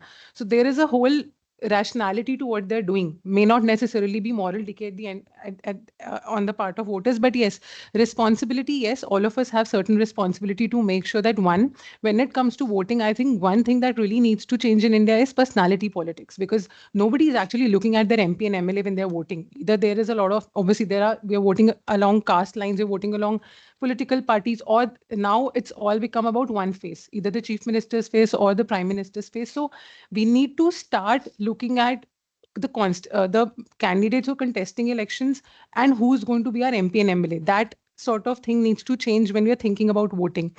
Secondly, there's a lot of responsibility that comes on political parties as well, who they are actually giving ticket to, right? Not give tickets to parties who have serious criminal cases, something that can be done at the end of the political party, or there needs to be some sort of revamping of their organizational structure. Plus, in terms of voter education, what Election Commission needs to do is, there is a sweep program that the Election Commission does, right? But a lot of it is focused on generic voter registration or making elections inclusive, which is great. But very less focus goes even by the Election Commission on money and muscle power, on money in politics. Because at the end of the day, Election Commission has all these electoral literacy clubs, the school level, they're targeting first-time voters.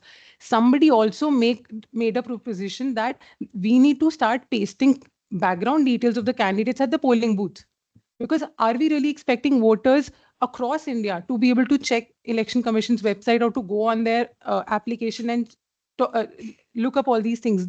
We need to start pasting this information perhaps at the polling booth to get this information out there. So there's a lot that needs to be done, but everybody kind of shares that responsibility.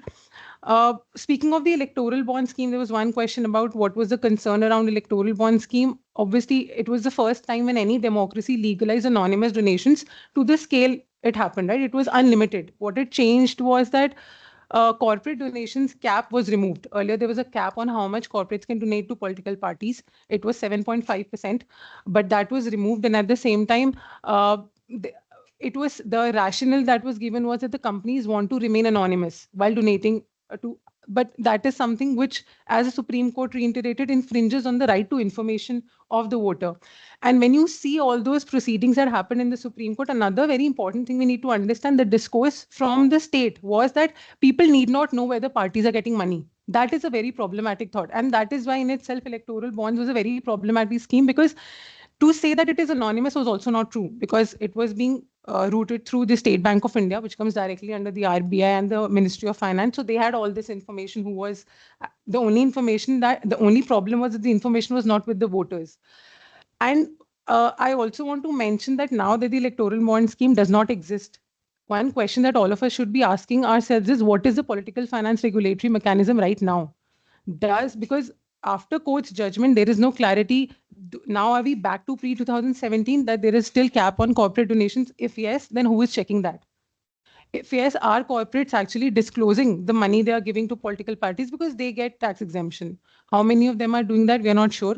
Now the money is routed through electoral trusts, which is another, it's a Section 8 company actually through which the money goes to parties. And they are also partially transparent because we know who is giving how much money, but we don't know which corporate is actually giving money to which political party. So that information is also not in the public domain. So we also need to now understand what is the current framework, and are all those, since the court's judgment, is anybody actually holding political parties to account? Because the donation which comes every year, there are large amount of donations which are being given to political parties, but are we really holding them to account? That was one thing that I wanted to mention. And yes, so professionalization of election campaigns, right? We're using social media. Every political party is using social media today to reach out to voters. But one thing that we need to understand is that when you look at the election expenditure statements of the political parties, you will not find a lot of mentioning of these political consultancies. There's a lot of money which is being spent on political advertising online. So when we look at the official statements, there is a column where the Election Commission says that the parties have to fill in the candidates also, which is the virtual expenses. But if you look at on an average, candidates' expenditure statements show that it is only 2 to 3% of their total expenditure, which they are actually spending on social media. And when you compare it with the data which is available through Facebook, Meta, and Google, it does not match. So what I'm trying to tell you here is there's a lot of backdoor contracting which happens with political consultancy. There's a lot of surrogate advertising which also happens. But this election expenditure cannot be accounted for because it's very difficult and a very humongous task for even the Election Commission of India to actually trace all the money which is being spent on surrogate advertising or political advertising. I think perhaps this is largely what I wanted to mention. Yeah, I guess I covered what I think I was. Lavasa, please. You and after that, no, he'll have the last word.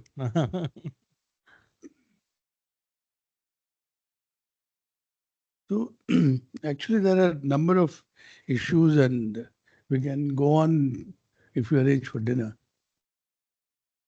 Dinner is arranged, but we can actually plan a larger series. I've taken a few notes about what we'll do.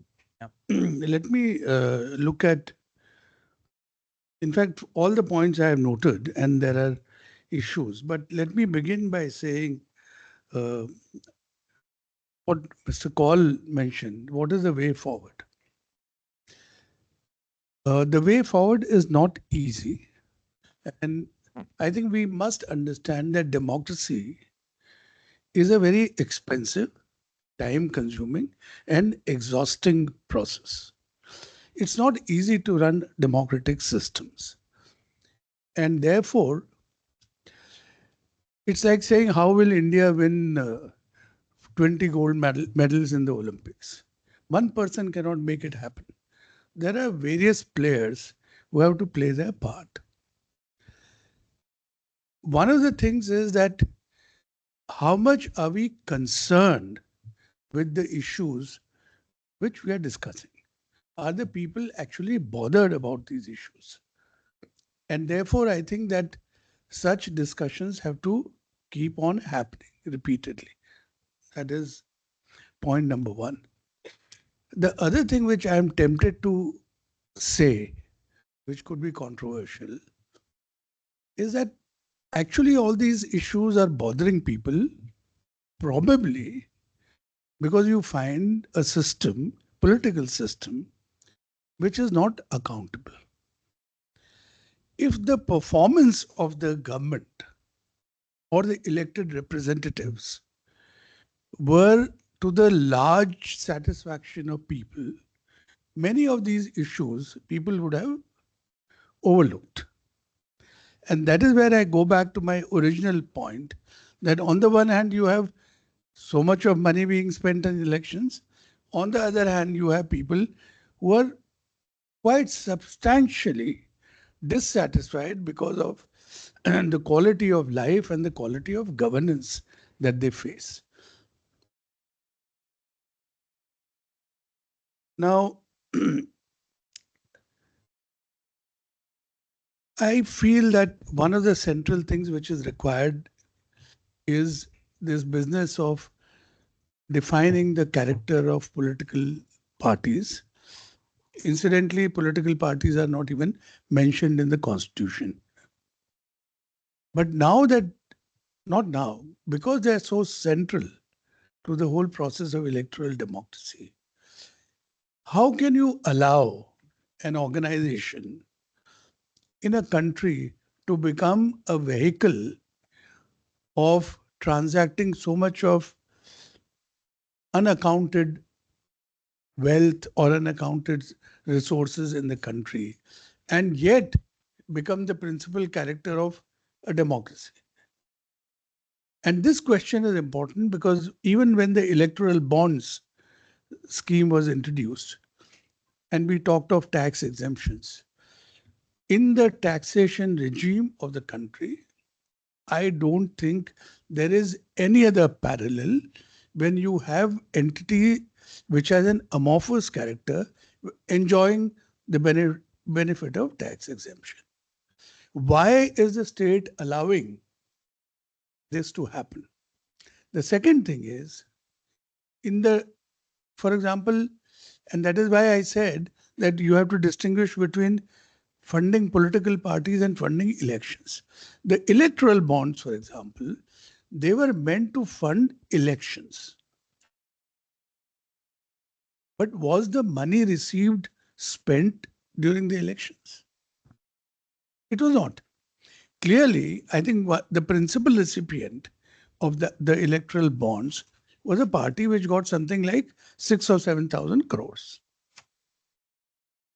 But they have not spent that money in elections.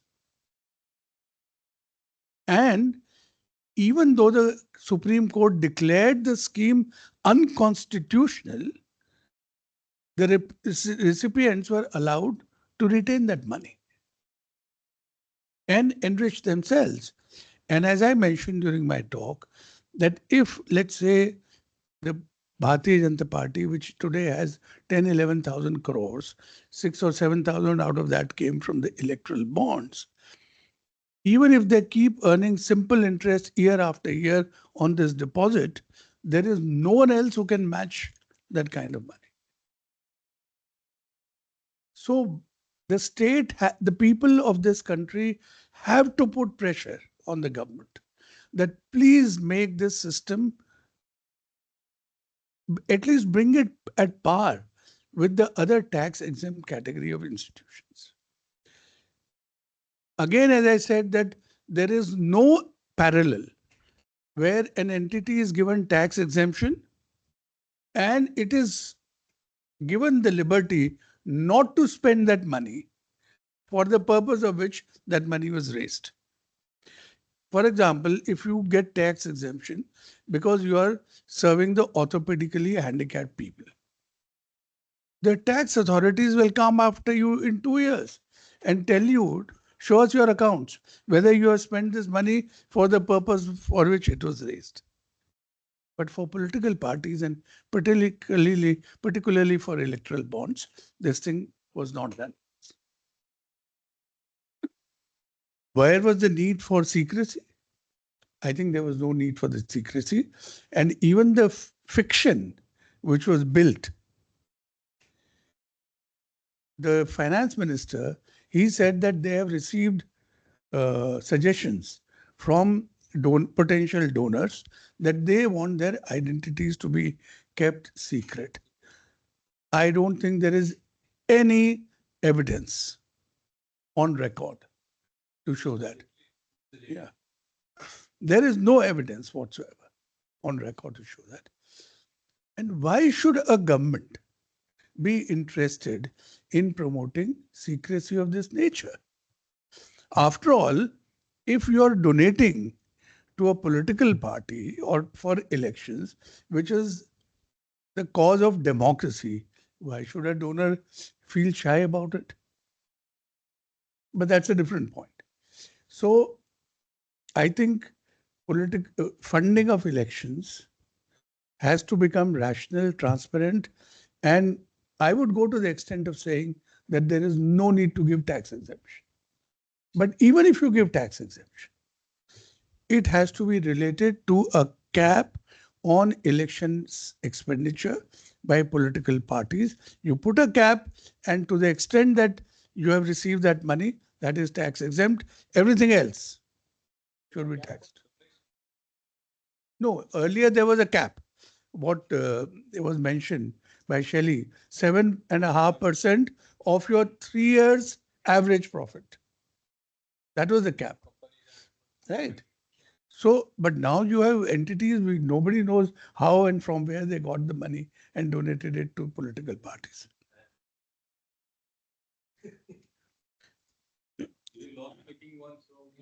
That's right. Now, what can be done to curtail? That was also one of the issues.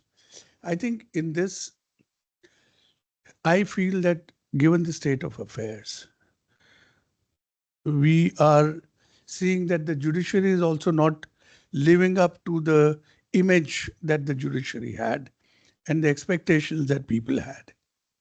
Somebody has to step out of crease. You know, in cricket, if you have to hit a six, you have to step out sometimes. Election Commission has to assert itself, and even if at the cost of being challenged in the court, if Election Commission says that, I'm just giving an example, that 90 days or 6 months before the date of the elections, no government advertisement will carry the picture of any political leader. Let it be challenged in the court. Let's see what happens. आप कहिए तो सही इस बात को, अगर आप interested है. Or even if you get overruled by the court, at least there'll be a public debate. People will give their opinion on which side they are. So Election Commission, being the sole custodian of the electoral rights of the people and the constitutional authority enjoying superintendent's control and direction of the election management process, has to take the lead and come forward. And after all, how was the model code of conduct implemented? That is also not a law. But it was evolved through discussion with political parties. And there was a time when political parties agreed that we will subject ourselves to this model code. Let the model code be reviewed. Let the model code be expanded. And let us see if one or two parties don't agree, let them come out and say that, yes, we feel that this should be the model code in the interest of level playing field. Finally, since there is less time, I just want to read out one passage. And I would like anyone here, if you can identify who could be the person who wrote this. It is about elections, general elections. My tour was especially concerned with the general elections all over India that were approaching. But I did not take kindly to the usual methods and devices that accompany electioneering. Elections were an essential and inseparable part of the democratic process, and there was no way of doing away with them. Yet, often enough, elections brought out the evil side of man. And it was obvious that they did not always lead to the success of the better man. Sensitive persons and those who were not prepared to adopt rough and ready methods to push themselves forward were at a disadvantage and preferred to avoid these contests. Was democracy then to be a close preserve of those possessing thick skins and loud voices and accommodating consciences? This was written by a very important political leader when he was touring the country during general elections. So the perception that there is deterioration in the conduct of politicians and in the quality of campaigning and elections, that perception is quite deep-rooted. Does anyone? It was Pandit Nehru, Discovery of India. So even at that time, he had this feeling that the political class needs to be watched. And if you see the Constituent Assembly debates, very interestingly, you will find Mr. Ambedkar in his speech, he expressed a lot of confidence in the wisdom of the people of India. But he had a lot of doubts about the political leaders. So there has to be a fundamental shift, and that shift can happen. I don't believe that it will not happen. It can happen if the people of this country put pressure on the politicians. I'll end by giving you a very small, trivial, unrelated anecdote. During the 2024 US elections, I happened to be in the United States. We were staying with a friend in Boston. His daughter, studying in class standard 5, was contesting the elections of being the class representative. Class 5, Indian. So she told her parents, the other candidates are giving gift hampers to the students. So the parents said, you also give? So they bought gift hampers. And this little girl, a day before the elections, and this is what she told us, she said that I felt that this was something wrong. And she did not give the gift hampers. But she won the elections. She won the elections, but she did not. And she told the principal that I bought gift hampers, but I think this is a wrong practice and I would not like to do it. So the point which I'm making is that, even in India, it is not necessary that we should be so despondent that things can never change. Things can change. After all, look at the Aam Aadmi Party elections in 2013, the first elections. Yeah, not later. So those guys, many of them, there was crowdfunding.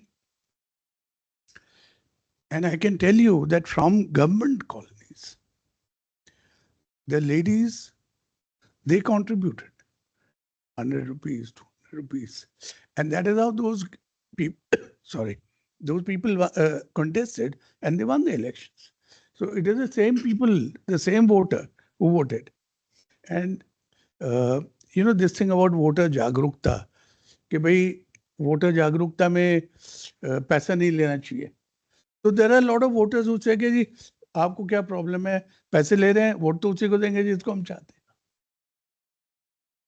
So it's a very double-edged kind of thing. And there are ladies who, when they were asked, so they said कि जी जब आता है चुनाव तभी तो मिलता है pulao. They have their own way of looking at things. But to my mind, I think the real crisis is that the governments are not accountable. The governance, quality of governance is poor. the administration increasingly is becoming unresponsive to the needs and the complaints of people. That is the real problem. Do you want to just finally close the session here?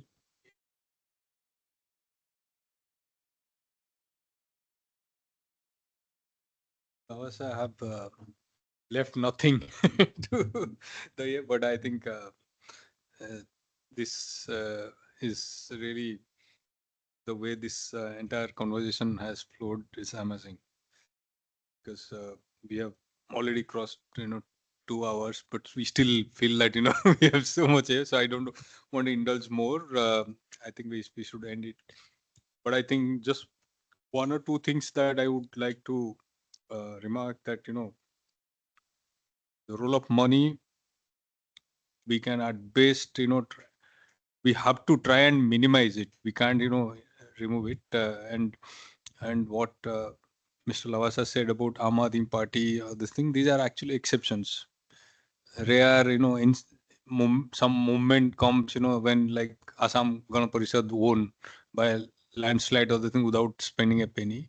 It happens also with Aam Aadmi Party. But then later on, Aam Aadmi Party also started spending and raised funding, and they got into troubles also.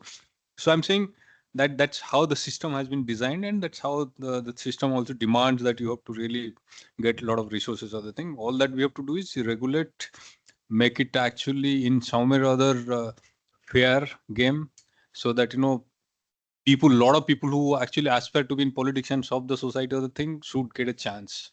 And that's where the state, the political parties have to create that avenue in terms of whether you create a public funding system or even a lot of country, like you talked about, can this be reduced in the role of money, or a lot of this cronyism and all corruption and all that linked, a lot of business and wealthy people coming and capturing the policy space. Can that be reduced? That can be reduced, and we have a lot of international examples, because a lot of these Western countries, Western democracies, were mad with money, scandal, scams. In the 60s and 70s, you can hear every other 4-5 years actually one of the Japanese prime minister will be in a jail actually, and most of the thing is about election funding related. So they have actually cleaned up the system. The entire society also came and said that they have to stop the private money. So corporate money has been banned. You have created some kind of public funding a system where even candidates can borrow zero kind of interest kind of money and spend, or in UK or Canada, many places where you get one vote, you get $1, some kind of these things. And they encourage for small donations. If you get small donation of the thing, state will give you a matching kind of a, so that encourages people not to depend on big money and all that. So there are proven mechanisms, and countries which went through the worst kind of way, they have actually improved. Of course, there are exceptions like United States, which have gone other way by Citizens United. They, that judgment. In fact, the court has played the disaster like the court doing in our country today. They had put a kind of this thing limit on corporate donation or the thing, but the one Supreme Court bench comes, so no, political freedom is more important, so you can't stop people donating to political parties and all that. So they removed it. So then you have actually something called the special interest group that uh, that so club of kind of billionaire or millionaire can come, and then they just donate to one party or one candidate. So that's the reason why Elon Musk could donate actually 500 or 400 million straight over to Donald Trump, which is actually disaster for democracy, because just imagine the kind of way it creates actually the asymmetry. So that's where I think we have to look for. And finally, I would say also something about in democracy, some people raised about the caste religion issue, all that. These are actually things you can't stop it actually, because people will appeal based on cleavages and all that, social or ethnic or economic cleavages in US and advanced state. They talk about race, many things, white supremacy and all that. On that basis they also mobilize.